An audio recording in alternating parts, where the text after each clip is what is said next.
আসসালামু আলাইকুম। কেউ বানবারার মানুষ সবাই কেমন আছো? আশা করি ভালো আছো। অনেক দিন ধইরা ফেসবুকে কোনো ভিডিও ছাড়ি না, কোনো ঘুরতামও যাইতাম পারি না। এই কারণে আমিও আইসা পড়ছি দাম্মাম শহরের সবচাইতে বড় একটি মেলা। আর মেলাটির নাম হইলো গ্লোবাল সিটি, যেটা আপনারা ভিডিও দেখে বুঝতে পারছেন। আপনারা যারা যারা অনলাইনে অনেকগুলা ভিডিও দেখছেন, গ্লোবাল সিটি অনেক সুন্দর একটি মেলা। আমিও অনলাইনে সুন্দর একটি মেলা দেখে আমিও সরাসরি আইসা পড়ছি গ্লোবাল সিটি মেলা। আর গ্লোবাল সিটি মেলার মধ্যে কেমনে কেমনে আউন লাগবো সেইটা আপনার আগে বলি। যারা যারা দাম্মামা আছেন তারা অবশ্যই মেলাটা দেখে যাবেন। অনেক সুন্দর একটি মেলা। মেলার টিকিট হইতেছে 23 রিয়াল, যা বাংলাদেশে 66 টাকার উপরে। আর এই টিকিটটা কাটতে হয় অনলাইনে অবশ্যই টিকিট কাইটে আসতে। পরে আমরা মেলার ভিতরে যাইলাম। মেলার ভিতরে যাইয়ে একটু ঘোরাঘুরি করলাম, একটু হাঁটাহাঁটি করলাম। তারপরে পাসপোর্ট ছাড়াই আমরা ইয়ামেন রাষ্ট্রের কালচারে চলে গেলাম। মানে পাসপোর্ট ছাড়া ইয়ামেন রাষ্ট্রে এসে পড়ছি।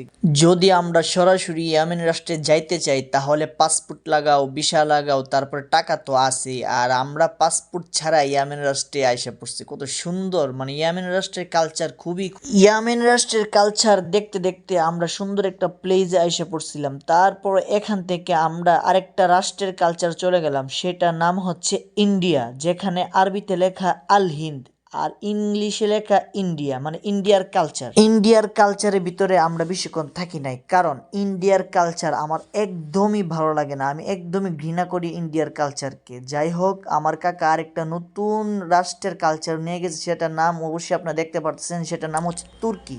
আমি আমার কাকারে ভিডিওটা কইরা দিছি। পরে কাকারে বলছি, কাকা আপনিও আমাকে একটা ভিডিও কইরা দেন। পরে কাকা আমাকে ভিডিওটা কইরা দিছে। আর মানুষের অনেক ভিড় ছিল এখানে অনেক মানুষ মজা করছে। তারপরে এই তুর্কি দেখতে দেখতে আমরা আরেকটা রাষ্ট্রের কালচার চলে আসছি। তারপরে আমরা আরেকটা রাষ্ট্রের কালচার চলে গেছি, যেটা হচ্ছে থাইল্যান্ড এবং ইরান, যেটা খুবই সুন্দর। ইরান তো আমার ফেভারিট রাষ্ট্র, আর থাইল্যান্ড তো আমার স্বপ্নের রাষ্ট্র, যেটা খুবই সুন্দর থাইল্যান্ড। প্রথমে আমি থাইল্যান্ড রাষ্ট্রের কালচারের ভিতরে ঢুকছি। তারপরে দিকে আইসক্রিম, যেটা আমরা অনলাইনে খুবই দেখতাম, খুবই সুন্দর লাগতো। এবং এত সুন্দর করে আইসক্রিমের দোকানটা সাজাইছে, এবং কত সুন্দর থেকে আইসক্রিমটা দেয়, কাঠের মধ্যে আইসক্রিম দিয়ে কত আইসক্রিমের খেলা দেখলাম। তারপরে আমরা চলে যাচ্ছি ইরানের ভিতরে, যেটা খুবই সুন্দর ছিল। ইরানের ভিতরে আপনারা অবশ্যই ভিডিওটা দেখবেন। ইরানের ভিতরে আমি এখন চলে যাচ্ছি।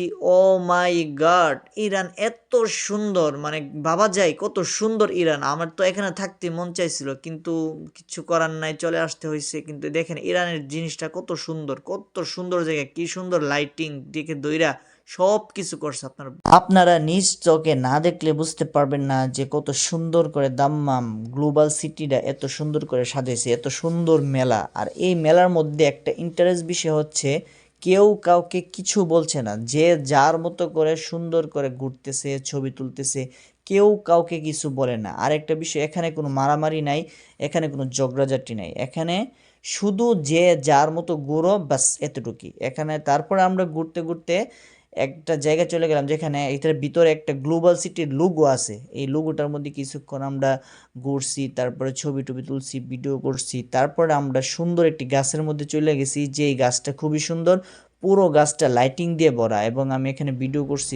তারপরে আমরা গ্লোবাল সিটির আরেকটা গেটে চলে গেছিলাম, যেখানে প্যারিসের কিছু লোগো আছে, তারপরে মক্কার একটা ঘড়ির একটা লোগো আছে, টাওয়ার আছে, খুব সুন্দর করে এখানে দিছে। এরপরে এখানে ঘোরাঘুরি করে তারপরে আমরা চলে গেছি একটা আরব দেশের আরবি গান।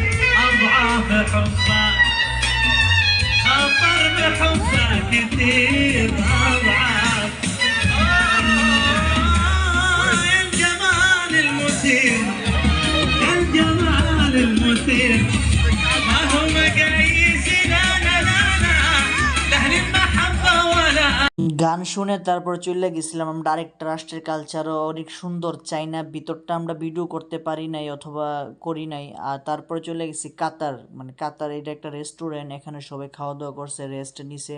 রেস্টুরেন্টে কিছুক্ষণ ঘুরছি, ভিডিও করছি, তারপরে একটু হাঁটাহাঁটি করছি, বসছি। তারপরে অনেক ঘোরাঘুরি করার পরে আমরা চলে আসছি গ্লোবাল সিটির লাস্ট গেট, যেখান থেকে আমরা বের হয়ে যাব। এখান থেকে আমরা বের হয়ে গেছি। সবাই ভালো থাকবেন, দোয়া করবেন।